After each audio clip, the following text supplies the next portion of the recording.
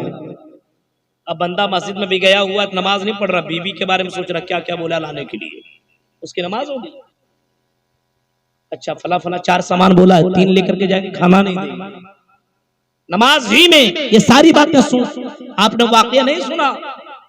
3 लोग गया था शिकार करने के लिए, और शिकार करते करते सुबह से लेकर के दोपहर तक मछली का शिकार कर रहा था, मछली शिकार नहीं हो रही थी। अब सोचा चलो अल्लाह को खुश कर लेते, नमाज मत पढ़ ले, हो सकता है कि शिकार हो जाए। उसके बाद वजू बनाया तीनों ने, कहा कि किबला किधर है यार, समझ में नहीं आ रहा, पश्चिम किधर है, किधर नमाज पढ़ेंगे? उन्हीं में से एक आदमी कहता है मौलवी से हमने सुना है कि अल्लाह हर जगह है, जिधर चाहो उधर नमाज पढ़ लो।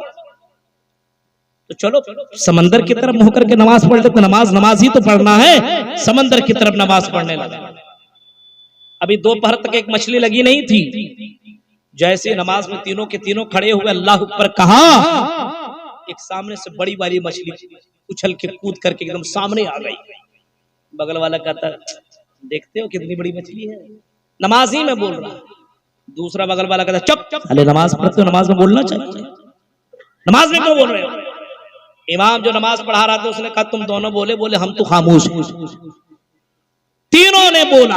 अब नमाज पढ़ा, नमाज में बोलने का है नहीं, अब उसकी नमाज कहां से होगी? यही नमाज हमारी है।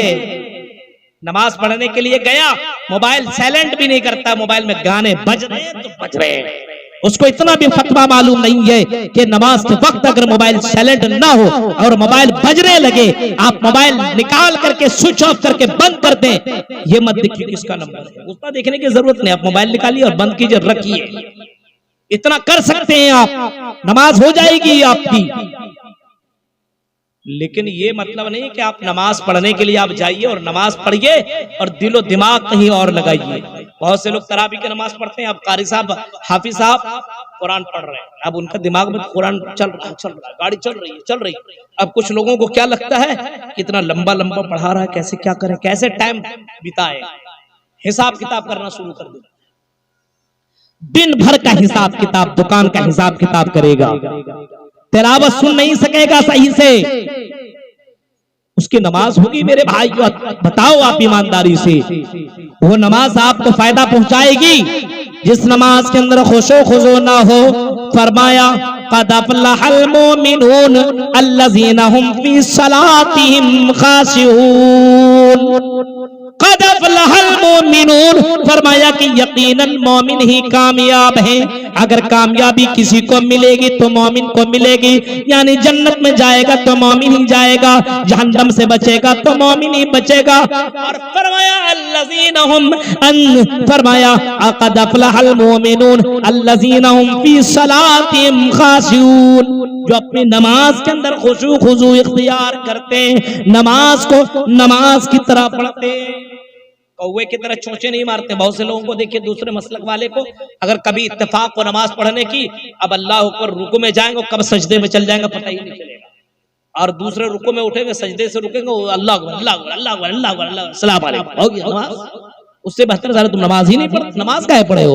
ये नमाज है। अल्लाह के नबी के दौर में एक बंदा आया और नमाज पढ़ने लगा, नमाज पढ़ करके सलाम फेर दिया, अल्लाह के नबी ने उसको बुलाया, इधर आ। अल्लाह के नबी क्या बात है? आपने फरमाया सल्ली फइन्नका लम तुसल्ली, नमाज पढ़ क्योंकि तूने नमाज ही नहीं पढ़ी है। उसने कहा कि अल्लाह के नबी मैंने नमाज तो पढ़ी है। देखिए WWF चल रहा है यहाँ पे। उसने कहा कि मैंने नमाज पढ़ी है। आपने फरमाया तूने नमाज ही न पढ़ी, चल चल नमाज फिर से पढ़। वो गया और उसने दोबारा नमाज पढ़ी। आपने फिर वही सवाल किया, आपने कहा सल्ली फइन्नका लम तुसल्ली, जाओ फिर से नमाज पढ़ो क्योंकि तुमने तो नमाज ही नहीं पढ़ी है। वो गया और बंदा फिर से नमाज पढ़ने लगा। 3 मरतबा नमाज पढ़ने के बाद आया, अल्लाह के नबी फिर वही जुमला दोहराते हैं। उसने कहा कि अल्लाह के नबी इससे अच्छी तरीके से मैं नमाज नहीं पढ़ सकता हूँ। अल्लाह के नबी आप ही बताइए मैं नमाज कैसी पढ़ूं, किस तरीके से नमाज पढ़ूं? आपने नमाज का तरीका बताया और फरमाया जब तुम रुकू में जाओ तो अच्छी तरीके से रुकू में जाओ, क़याम करो तो अच्छी तरीके से क़याम करो, सजदा करो तो अच्छे से सजदा किया करो। कौवे की तरह चोंचे मत मारो। अगर आजकल कोई नमाज लंबी करने लगेगा ना, बहुत से लोग पीछे से भाग जाता है, ये मौलवी है, गुंडा है, गुंडा, किसी के ऊपर रहम ही नहीं करता है। अगर फजर के वक्त अगर आपने लंबी रकात कर दी, आपके चर्चे होने लगेंगे, ये सूरह सजदा और सूरह दहर पूरी पूरी सूरत में पढ़ाता है। बताइए मेरे भाइयों, ये तो नबी की सुन्नत है। और अगर किसी ने पढ़ा दिया दूसरे दिन से नमाजी गायब, इतनी लंबी सूरतें क्यों पढ़ाते हैं मौलवी साहब? छोटी छोटी सूरतें पढ़ाओ। 3-3 घंटा ये फिल्में देख सकता है, पूरा दिन भर मैच देख सकता है, पूरा मोबाइल के अंदर इंटरनेट इस्तेमाल कर सकता है, जब तक के 2-2 GB खत्म न कर ले, इतना टाइम दे सकता है। लेकिन नमाज में सुकून इत्मीनान के साथ 10 मिनट नहीं दे सकता है। अब बताइए, ये नमाज इसको फायदा पहुंचाएगी? ये नमाज इसको बेहयाई और बुराई से रोकेगी? जैसे डॉक्टर कहता है कि दवाई इस तरीके से खाओ, अल्लाह के नबी ने फरमाया नमाज इस तरीके से खाओ। डॉक्टर एक और दूसरी बात बताता है कि दवाई खा रहे हो, बीमार हो, हाँ, फला फला चीजें मत खाना। आपके यहाँ मना करता है? चावल मत खाना, भात मत खाना बोलता है। हमारे यहाँ तो सबसे पहले डॉक्टर लोग सबसे पहले इसी चावल के ऊपर ही पाबंदी लगाते हैं। कितना दुश्मनी है पता नहीं। चावल मत खाना, ये चीजें मत खानी, ये मत खाना, ये मत खाना। अब जब तक आप उसकी बात मानेंगे नहीं, वो दवा असर नहीं करती है मेरे भाइयों। ऐसी नमाज अल्लाह के नबी फरमाते हैं, नमाज उस वक्त आपको बेहयाई और बुराई से रोकेगी नमाज पढ़ते समय, या जब तुम नमाज पढ़ते हो, नमाज पढ़ रहे हो तो हमें हलाल की पाबंदी करनी पड़ेगी, यानी हलाल कमाना पड़ेगा, तुम्हें हराम से बचना पड़ेगा। अगर तुम हराम खोरी करो, चोरी करो, डकैती करो, अब इसमें तो वो तमाम लोग आ जाएंगे जो जहेज में पलंग लेते हैं, जहेज में गाड़ियां लेते हैं, जो गरीबों के घर के अंदर डाका डालते हैं, वो सारे लोग आ जाएंगे। अल्लाह के नबी फरमाते हराम चीजों से बचा करो, तब तुम्हारी वो नमाज बेहयाई और बुराई से रोकेगी। अब हम हराम चीजों से बच नहीं रहे हैं, इसी वजह से हमारी ये नमाज फायदा नहीं पहुंचा रही है। कुरान तो कहता है नमाज पढ़ो, इन्नस्सलात तन्हा अनिल फहशाई वल मुनकर, ये नमाज बेहयाई और बुराइयों से रोक दिया करती है। लेकिन आज मुसलमानों को देखिए, नमाज भी पढ़ता और शराब भी पीता है, नमाज भी पढ़ता और ज़िना भी करता है, नमाज भी पढ़ता और चोरी भी करता है, नमाज भी पढ़ता और झूठ भी बोलता है। इसका मतलब यह है कि वो सही मानों में नमाज नहीं पढ़ रहा है, रसूल के तरीके पे नमाज नहीं पढ़ रहा है, उसकी कमाई में गड़बड़ी है, हराम कमाई कमा रहा है। अपने कमाई को चेक करो मुसलमानों, वो लोगों अपनी कमाई को चेक करो, कहीं मेरी कमाई हराम तरीके से तो नहीं हो रही है। आजकल किसको परवाह है? अल्लाह के नबी ने फरमाया था ना, एक जमाना आएगा, याती अलन्नास ज़मानुन ला युबालिल मरउ बिमा अख़ज़ मिनहुल माल अम मिनल हलाल अम मिनल हराम। माल आना चाहिए, चाहे हलाल तरीके से आए चाहे हराम तरीके से आए, लेकिन हराम तरीके से हो या हलाल, पैसा आना चाहिए। तो नमाज पढ़ो, नमाज बेहयाई और बुराई से रोक देती है। और सुनो, अल्लाह के नबी सल्लल्लाहु अलैहि वसल्लम ने आखिरी समय में, आखिरी वक्त में, जब अल्लाह के नबी का इंतकाल होने लगा, जब इस दुनिया को खैराबाद कहने लगे, इस दुनिया को छोड़ने लगे, तो अल्लाह के नबी ने आखिरी वक्त में जो वसीयत की थी आपने अपनी उम्मत को, आपने आखिरी समय में इस उम्मत को जो आपने कीमती बातें बतलाई थी, उन बातों में से एक बात ये थी, आपने फरमाया था सलाह अस्सलाह अस्सलाह। ऐ लोगों, नमाज नमाज नमाज का ख्याल करना, नमाज जानबूझ करके मत छोड़ना, क्योंकि जो नमाज जानबूझ करके छोड़ेगा फइन्नमन तरका सलात मक्तूबतन मुतअम्मिदन फक़द बरियत मिनहु ज़िम्मतुल्लाह। अगर किसी ने जानबूझ करके नमाज तर्क कर दी तो अल्लाह की जिम्मेदारी खत्म हो जाएगी। अब उनके ऊपर अल्लाह की जिम्मेदारी न रहेगी। इस वजह से मुसलमानों, अगर अल्लाह की जिम्मेदारी चाहते हो कि अल्लाह हमें इज्जत से नवाजे, अल्लाह हमें दुनिया में जलील होने से बचाए, तो नमाज की पाबंदी करो, नमाज का एहतमाम खुद करो और अपने घर वाले को नमाज का एहतमाम करने का हुक्म दो। क्योंकि अल्लाह तबारक व तआला अपने नबी को कह रहा है, वामुर अहलका बिस्सलाती वस्तबिर अलैहा। ऐ नबी, आप खुद नमाज पढ़िए और अपने घर वाले को नमाज पढ़ने का हुक्म दीजिए। जब अल्लाह अपने नबी को कह रहा है और नबी से कह रहा है खुद नमाज पढ़िए और नबी से कह रहा है अपने घर वालों को नमाज पढ़ने का ऑर्डर दीजिए, हम भी नमाज पढ़ें और अपने घर वाले को नमाज पढ़ने का हुक्म दे। नमाज है तो फिर मुसलमान है और नमाज नहीं तो मुसलमान नहीं। आज तो हम जी रहे हैं ना, और अपने आधार कार्ड में क्या बताते हैं कौन लोग हैं?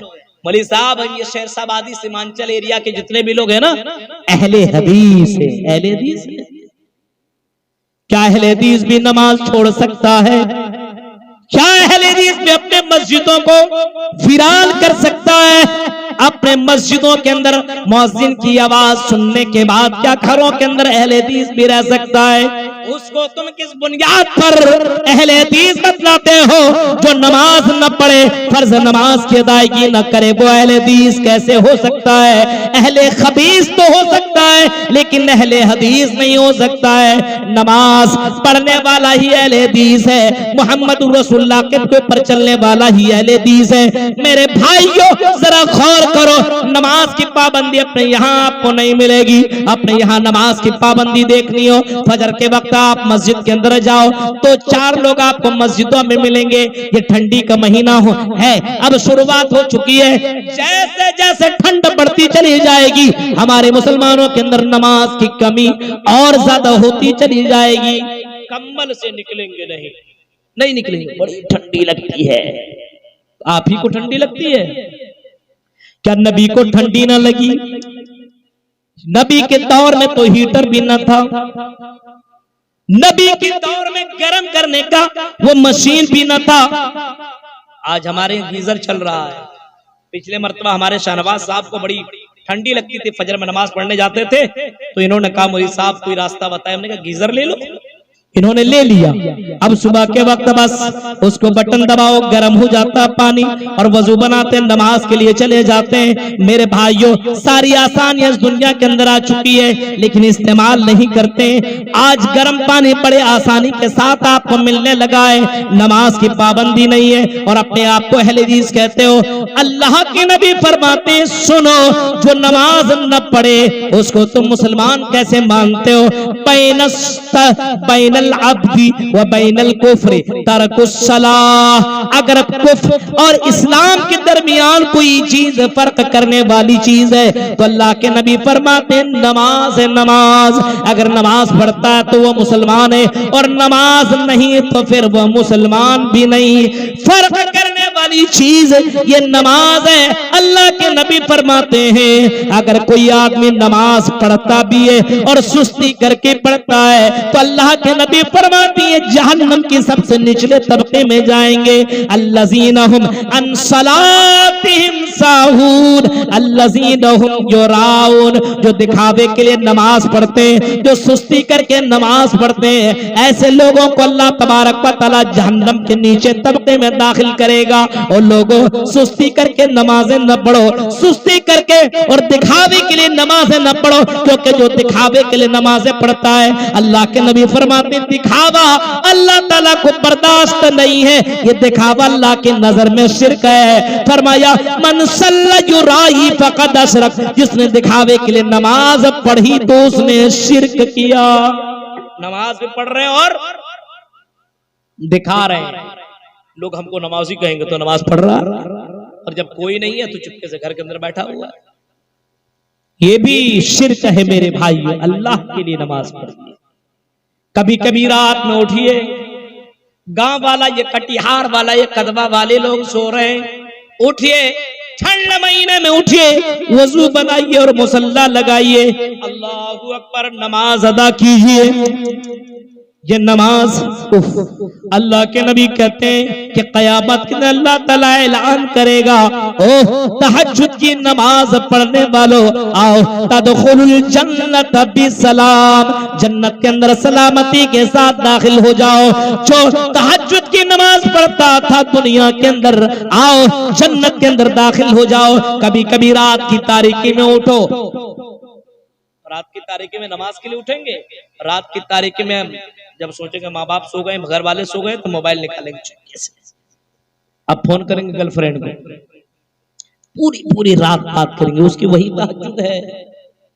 रात भर जाग रहे हैं, तहज्जुद कर उसकी नजर में वही तहज्जुद है। उठिए और तहज्जुद की नमाज पढ़िए।